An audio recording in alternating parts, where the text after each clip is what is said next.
Imagine waking up tomorrow and instead of money in your bank account, you had energy credits. Not dollars, not coins, just pure energy. Want a burger? That'll cost you 500 joules. Need a ride to school? Swipe your card for 3,000 joules. Sounds like science fiction, right? But what if I told you this isn't as far off as it seems? Because slowly, quietly, the world is starting to treat energy like money. And here that's the crazy part, it kind of makes more sense than the way we've been doing it. Let's break it down. Money, at its core, is just a way to trade value. But what actually creates value in our world? Stuff doesn't just appear out of nowhere. A pizza takes ingredients, but it also takes ovens, delivery cars, and people doing work, and all of that requires energy. No energy, no pizza, or phones, or cities, or literally anything. So when you think about it, everything we buy is just energy, transformed. Now let's time travel a bit. A long time ago, people used gold or silver as money. It was shiny, rare, and people agreed it was valuable. Then we moved to paper bills. Today, a lot of our money is digital, numbers on a screen. But in every stage, what made money matter was the stuff it could buy. And that stuff made and moved with energy. So here's the big question. What if we cut out the middleman? What if we stopped pretending that money is valuable by itself and started measuring real value based on the thing that makes everything else possible? That's why some economists, scientists, and even tech leaders are saying energy isn't just important, it's becoming the new currency. And you can already see it happening. Take Bitcoin, for example. Love it or hate it, Bitcoin is created through something called mining, where computers solve complex math problems to earn coins. But here's the twist. Solving those problems takes insane amounts of electricity. So, in a weird way, Bitcoin is already backed by energy. The more energy you use, the more coins you can make. But let's go even deeper.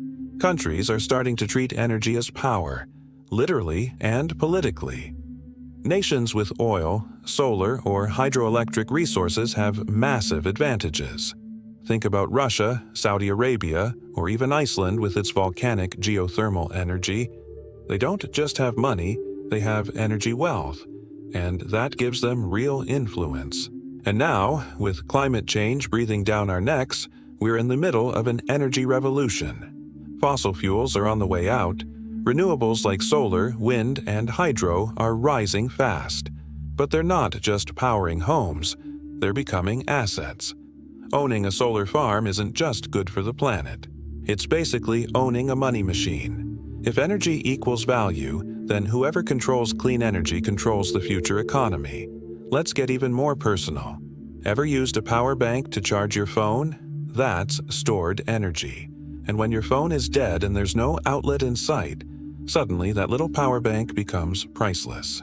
That's a mini version of what's happening globally. Energy storage, batteries, grids, and even hydrogen fuel are the vaults of tomorrow. Instead of storing gold, we'll store kilowatt-hours. And here's something wild. Imagine a future where your electric car isn't just a vehicle, but a wallet.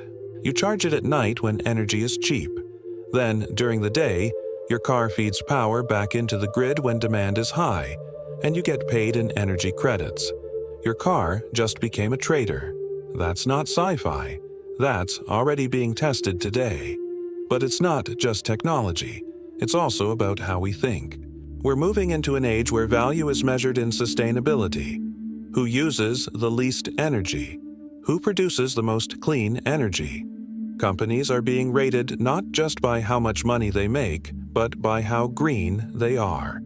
Because in a world that's overheating, the ability to manage energy smartly isn't just ethical, it's profitable. Let's zoom out for a second. Why do we go to school? Get jobs? Earn money? To survive, right? To buy food, stay warm, stay connected, but strip away the layers, and survival itself is just energy management. Calories in, energy out. Warmth, movement, thinking, all powered by the same basic stuff. Energy is the foundation of life. So why shouldn't it be the foundation of our economy?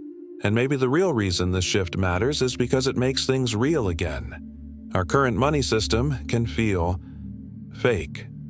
Inflation, debt, credit, it's a bunch of numbers that can change overnight. But energy is real. You can feel it. You can measure it. You can't just print more sunlight or wind.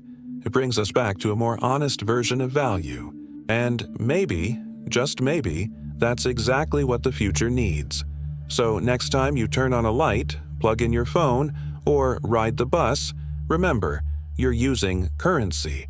Not paper, not plastic, but the purest, most universal currency there is: energy.